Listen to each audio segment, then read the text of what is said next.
नमस्कार। खबरों के इस बुलेटिन च तुहाडा स्वागत है। मैं हाँ स्वरनजीत सिंह। पहला पेश ने चोण दीआं खबरां।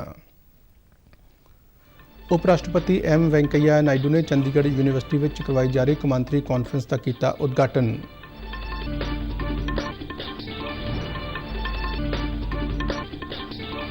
सरहदी सड़क संगठन के स्थापना दिवस समागम को संबोधन करदिआं रक्षा मंत्री राजनाथ सिंह ने संगठन दीआं प्राप्तियां का जिक्र किया।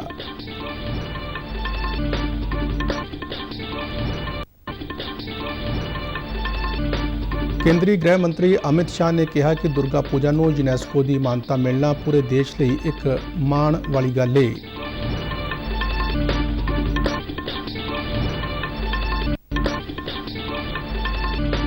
केंद्रीय खेड और युवा मामलों बारे मंत्री अनुराग सिंह ठाकुर ने खेलो इंडिया यूथ गेम 2021 लिए शुमकर लोगो जर्सी और थीम सॉन्ग पंचकूला तो लॉन्च किए।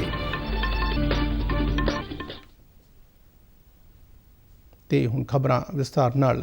उप राष्ट्रपति एम वैंकैया नायडू ने चंडीगढ़ यूनीवर्सिटी कैंपस में वातावरण विभिन्नता ते वातावरण न्याय शास्त्र कौमी और कौमांतरी परिपेख विषय पर करवाई जा रही कौमांतरी कॉन्फ्रेंस का उद्घाटन किया।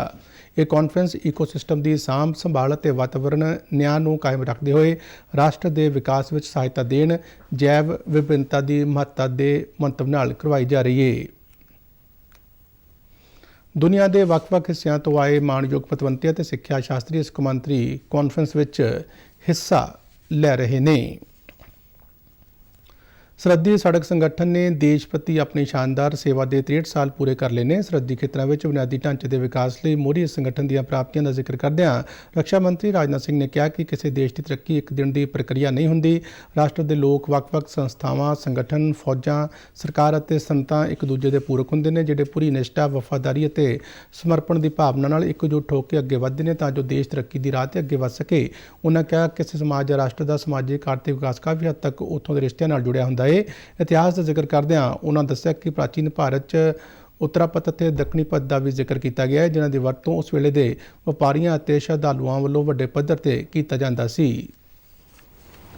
आज जब हमारा वीआरओ सीमा पर खड़े सैनिकों की जरूरतों के लिए रसद और हथियार आदि सामानों के ट्रांसपोर्टेशन के लिए रोड्स, ब्रिजेस और टनल्स का निर्माण कर रहा है, मैं कह सकता हूं आधुनिक पद्धतियों के साथ साथ हम अपनी उन प्राचीन नीतियों का भी पूरा मार्गदर्शन प्राप्त कर रहे हैं जो केंद्रीय गृह मंत्री अमित शाह ने कहा है कि दुर्गा पूजा को संयुक्त राष्ट्र विद्यक विज्ञानक और सभ्याचारक संगठन यानी यूनेस्को वालों दी गई मानता न सिर्फ बंगाल ही सगों पूरे देश लिए माण वाली गल है। गृह मंत्री कल शाम कोलकाता के विक्टोरिया मैमोरीयल में दुर्गा पूजा की इस उपलब्धि के संबंध में करवाए गए एक समागम दौरान बोल रहे सन। अमित शाह ने कहा कि साडे देश की संस्कृति की हमेशा पूरी दुनिया शलाघा करती है।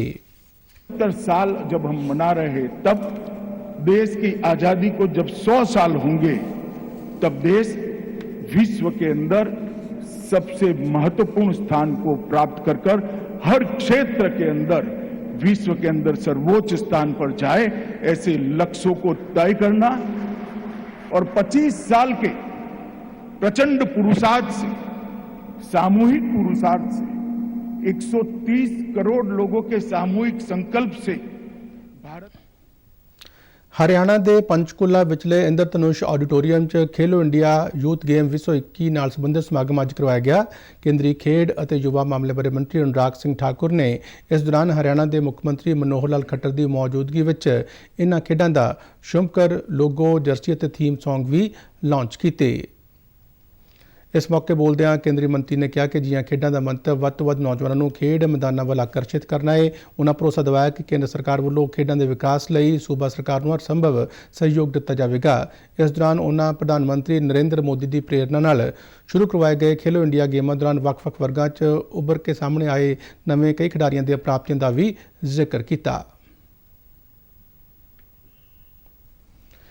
ये खेडां 4 तो 13 जून तक करवाई जाएगियां, जिस दौरान 25 खेडों च मुकाबले करवाए जाएंगे, जिन्हां विच 5 रवायती खेडों के मुकाबले करवाए जाएंगे। इन्हां खेडों च 8000 तो वध खिडारियों के हिस्सा लैण की संभावना है। मुकाबले लिए पंचकूला, अंबाला, शाहबाद, मारकंडा, चंडीगढ़ और दिल्ली विच करवाए जाएंगे। भारतीय जनता पार्टी के नौजवान आगू तेजिंदरपाल सिंह बग्गा नूं हरियाणा की अदालत वालों जमानत मिलण मगरों रिहा कर दिता गया है। इस तो बाद वो दिल्ली च घर परत आए ने। ਬੱਗਾ ਨੂੰ ਬੀਤੀ ਅੱਧੀ ਰਾਤ ਦੇ ਕਰੀਬ ਮੈਟਰੋਪੋਲੀਟਨ ਮੈਜਿਸਟ੍ਰੇਟ ਦੇ ਗੁੜਗਾਉਂ ਸਥਿਤ ਰਿਹਾਇਸ਼ ਤੇ ਪੇਸ਼ ਕੀਤਾ ਗਿਆ ਸੀ। ਮੈਜਿਸਟ੍ਰੇਟ ਨੇ ਰਿਹਾਈ ਦੇ ਹੁਕਮ ਦਿੰਦਿਆਂ ਘਰ ਜਾਣ ਦੀ ਇਜਾਜ਼ਤ ਦੇ ਦਿੱਤੀ ਸੀ। ਅਦਾਲਤ ਨੇ ਦਿੱਲੀ ਪੁਲਿਸ ਨੂੰ ਬੱਗਾ ਤੇ ਉਸਦੇ ਪਿਤਾ ਲਈ ਲੋੜੀਂਦੀ ਸੁਰੱਖਿਆ ਯਕੀਨੀ ਬਣਾਉਣ ਲਈ ਵੀ ਕਿਹਾ ਹੈ। ਪੰਜਾਬ ਪੁਲਿਸ ਟੀਮ ਬੱਗਾ ਨੂੰ ਕੇਜਰੀਵਾਲ ਦੇ ਖਿਲਾਫ ਕਥਿਤ ਬਿਆਨਬਾਜ਼ੀ ਲਈ ਕੱਲ੍ਹ ਸਵੇਰੇ ਘਰੋਂ ਚੁੱਕ ਕੇ ਲੈ ਜਾਣ ਤੋਂ ਬਾਅਦ ਉਸਦੇ ਪਿਤਾ ਪ੍ਰਿਤਪਾਲ ਨੇ ਪੱਛਮੀ ਦਿੱਲੀ ਦੇ ਜਨਕਪੁਰੀ ਪੁਲਿਸ ਸਟੇਸ਼ਨ ਵਿੱਚ ਸ਼ਿਕਾਇਤ ਦਰਜ ਕਰਵਾਈ ਸੀ ਕਿ ਬੱਗਾ ਨੂੰ ਅਗਵਾ ਕਰ ਲਿਆ ਗਿਆ ਹੈ। ਦਿੱਲੀ ਪੁਲਿਸ ਦਾ ਕਹਿਣਾ ਹੈ ਕਿ ਇਸ ਮਾਮਲੇ ਵਿੱਚ FIR ਦਰਜ ਕਰ ਲਈ ਗਈ ਹੈ ਤੇ ਦੋਸ਼ੀਆਂ ਨੂੰ ਹਰ ਹੀਲੇ ਸਜ਼ਾ ਦਿੱਤੀ ਜਾਵੇਗੀ। ਇਸ ਮਾਮਲੇ 'ਚ ਬੱਗਾ ਦੇ ਖਿਲਾਫ ਮੋਹਾਲੀ ਸਾਈਬਰ ਕ੍ਰਾਈਮ ਨੇ ਇੱਕ ਕੇਸ ਦਰਜ ਕੀਤਾ ਸੀ। ਰਿਹਾਈ ਤੋਂ ਬਾਅਦ ਘਰ ਪਰਤੇ ਬੱਗਾ ਨੇ ਪੱਤਰਕਾਰਾਂ ਨਾਲ ਗੱਲਬਾਤ ਕਰਦਿਆਂ ਕਿਹਾ ਕਿ ਭਾਰਤੀ ਜਨਤਾ ਪਾਰਟੀ ਦੇ ਵਰਕਰ ਨਹੀਂ ਡਰਨਗੇ। ਬੱਗਾ ਨੇ ਹਰਿਆਣਾ, ਦਿੱਲੀ ਪੁਲਿਸ ਅਤੇ ਉਹਨਾਂ ਦਾ ਸਮਰਥਨ ਕਰਨ ਵਾਲੇ BJP ਵਰਕਰਾਂ ਦਾ ਧੰਨਵਾਦ ਕੀਤਾ। ਕੇਂਦਰ ਸ਼ਾਸਿਤ ਪ੍ਰਦੇਸ਼ ਜੰਮੂ ਕਸ਼ਮੀਰ ਵਿੱਚ ਸੁਰੱਖਿਆ ਦਸਤਿਆਂ ਨਾਲ ਹੋਏ ਇੱਕ ਮੁਕਾਬਲੇ ਦੌਰਾਨ 3 ਅੱਤਵਾਦੀਆਂ ਨੂੰ ਢੇਰ ਕਰ ਦਿੱਤਾ ਗਿਆ ਹੈ। ਦੱਖਣ ਕਸ਼ਮੀਰ ਦੇ ਅਨੰਤਨਾਗ ਜ਼ਿਲ੍ਹੇ ਦੇ ਪਹਿਲਗਾਮ ਜੰਗਲੀ ਖੇਤਰ 'ਚ ਸਿਰਚੰਦ ਟਾਪ ਤੇ ਸੁਰੱਖਿਆ ਦਸਤਿਆਂ ਨੂੰ ਅੱਤਵਾਦੀਆਂ ਦੇ ਲੁਕੇ ਹੋਣ ਦੀ ਸੂਹ ਮਿਲੀ, ਜਿਸ ਮਗਰੋਂ ਇਲਾਕੇ ਦੀ ਘੇਰਾਬੰਦੀ ਕਰਕੇ ਪੁਣ ਛਾਣ ਦਾ ਕੰਮ ਸ਼ੁਰੂ ਕੀਤਾ ਗਿਆ। ਅੱਤਵਾਦੀਆਂ ਵੱਲੋਂ ਸੁਰੱਖਿਆ ਦਸਤਿਆਂ ਤੇ ਗੋਲੀਬਾਰੀ ਕੀਤੇ ਜਾਣ ਤੋਂ ਬਾਅਦ ਇਹ ਮੁਕਾਬਲਾ ਸ਼ੁਰੂ ਹੋਇਆ। ਮਾਰੇ ਗਏ ਅੱਤਵਾਦੀਆਂ ਵਿੱਚੋਂ ਇੱਕ ਦੀ ਪਛਾਣ ਅੱਤਵਾਦੀ ਸੰਗਠਨ ਹਿਜ਼ਬੁਲ ਮੁਜਾਹਿਦੀਨ ਦੇ ਚੋਟੀ ਦੇ ਕਮਾਂਡਰ ਅਸ਼ਰਫ ਮੌਲਵੀ ਦੇ ਤੌਰ ਤੇ ਹੋਈ ਹੈ। 57 ਵਰ੍ਹਿਆਂ ਦਾ ਮੌਲਵੀ ਦੱਖਣ ਕਸ਼ਮੀਰ 'ਚ ਸਭ ਤੋਂ ਲੰਬੇ ਸਮੇਂ ਤੋਂ ਸਰਗਰਮ ਸੀ। ਸਾਲ 2000 'ਚ ਉਸਨੇ ਪਾਕਿਸਤਾਨ ਤੋਂ ਹਥਿਆਰਾਂ ਦੀ ਸਿਖਲਾਈ ਹਾਸਲ ਕੀਤੀ ਸੀ। ਇਸ ਦੌਰਾਨ ਬਾਰਾਮੂਲਾ 'ਚ ਸੁਰੱਖਿਆ ਦਸਤਿਆਂ ਨੇ ਅੱਤਵਾਦੀ ਸੰਗਠਨ ਲਸ਼ਕਰ ਤੋਇਬਾ ਦੇ ਇੱਕ ਅੱਤਵਾਦੀ ਅਤੇ ਉਸਦੇ ਸਾਥੀ ਨੂੰ ਗ੍ਰਿਫਤਾਰ ਕੀਤਾ ਹੈ। ਦੋਵਾਂ ਦੀ ਪਛਾਣ ਬਾਰਾਮੂਲਾ ਦੇ ਵਸਨੀਕ ਆਸ਼ਿਕ ਹੁਸੈਨ ਲੋਨ ਅਤੇ ਉਜੈਰ ਅਮੀਨ ਦੇ ਤੌਰ ਤੇ ਹੋਈ ਹੈ। ਜੰਮੂ ਪੁਲਿਸ ਨੇ ਜਮਾਇਤ ਇਸਲਾਮੀ ਨਾਲ ਸੰਬੰਧਿਤ ਇੱਕ ਸੰਗਠਨ ਦਾ ਪਰਦਾਫਾਸ਼ ਕੀਤਾ ਹੈ, ਜਿਹੜਾ ਪੈਸਾ ਇਕੱਠੇ ਕਰਕੇ ਵਿਦਿਆਰਥੀਆਂ ਨੂੰ ਪਾਕਿਸਤਾਨ ਵਿੱਚ MBBS ਅਤੇ BGS ਦੀ ਪੜ੍ਹਾਈ ਕਰਨ ਲਈ ਲੁਭਾਉਣ ਵਿੱਚ ਰੁੱਝਿਆ ਹੋਇਆ ਸੀ। ਪੁਲਿਸ ਵੱਲੋਂ ਸ਼ਹਿਰ ਵਿੱਚ ਸੰਗਠਨ ਦੇ 3 ਟਿਕਾਣਿਆਂ ਤੇ ਕੀਤੀ ਗਈ ਛਾਪੇਮਾਰੀ ਤੋਂ ਬਾਅਦ ਪੁਲਿਸ ਨੂੰ ਇਸ ਗੰਢ ਦਾ ਪਤਾ ਲੱਗਾ ਹੈ। ਇਸ ਦੌਰਾਨ ਕਈ ਇਤਰਾਜ਼ਯੋਗ ਦਸਤਾਵੇਜ਼ ਵੀ ਬਰਾਮਦ ਕੀਤੇ ਗਏ ਨੇ। ਉੱਤਰ ਪ੍ਰਦੇਸ਼ ਦੇ ਮਥੁਰਾ ਵਿੱਚ ਯਮੁਨਾ ਐਕਸਪ੍ਰੈਸ ਵੇ ਤੇ ਹਰਦੋਈ ਦੇ ਸੰਡੀਲਾ ਖੇਤਰ 'ਚ ਰਹਿਣ ਵਾਲੇ ਪਰਿਵਾਰ ਦੇ ਨੋਇਡਾ ਤੋਂ ਘਰ ਵਾਪਸ ਪਰਤਦਿਆਂ ਇੱਕ ਅਣਪਛਾਤੀ ਗੱਡੀ ਨਾਲ ਹੋਈ ਟੱਕਰ 'ਚ ਕਾਰ ਸਵਾਰ 7 ਲੋਕਾਂ ਦੀ ਮੌਕੇ ਤੇ ਹੀ ਮੌਤ ਹੋ ਗਈ ਹੈ। ਮਰਨ ਵਾਲੇ ਵਿੱਚ 3 ਮਰਦ, 3 ਔਰਤਾਂ ਤੇ ਇੱਕ ਬੱਚਾ ਸ਼ਾਮਲ ਹੈ।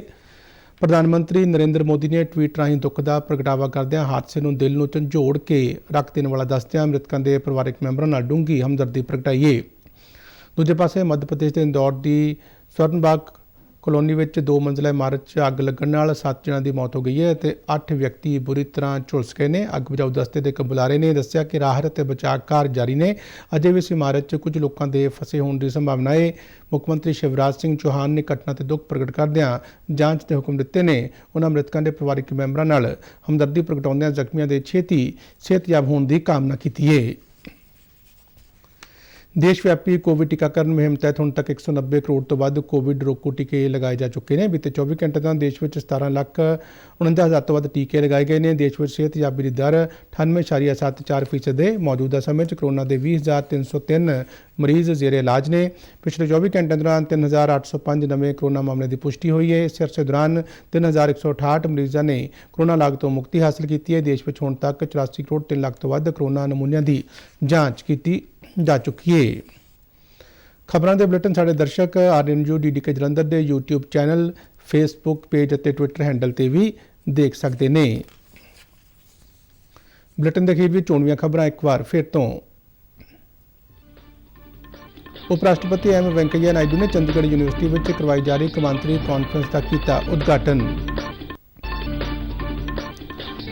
ਸਰਹੱਦੀ ਸੜਕ ਸੰਗਠਨ ਦੇ ਸਥਾਪਨਾ ਦਿਵਸ ਸਮਾਗਮ ਨੂੰ ਸੰਬੋਧਨ ਕਰਦਿਆਂ ਰੱਖਿਆ ਮੰਤਰੀ ਰਾਜਨਾਥ ਸਿੰਘ ਨੇ ਸੰਗਠਨ ਦੀਆਂ ਪ੍ਰਾਪਤੀਆਂ ਦਾ ਜ਼ਿਕਰ ਕੀਤਾ। ਕੇਂਦਰੀ ਗ੍ਰਹਿ ਮੰਤਰੀ ਅਮਿਤ ਸ਼ਾਹ ਨੇ ਕਿਹਾ ਕਿ ਦੁਰਗਾ ਪੂਜਾ ਨੂੰ ਯੂਨੈਸਕੋ ਦੀ ਮਾਨਤਾ ਮਿਲਣਾ ਪੂਰੇ ਦੇਸ਼ ਲਈ ਇੱਕ ਮਾਣ ਵਾਲੀ ਗੱਲ ਹੈ।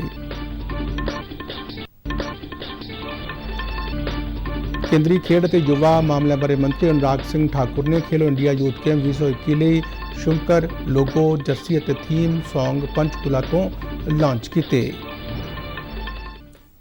ਇਸ ਦੇ ਨਾਲ ਹੀ ਖਬਰਾਂ ਦਾ ਇਹ ਬੁਲੇਟਿਨ ਖਤਮ ਹੋਇਆ।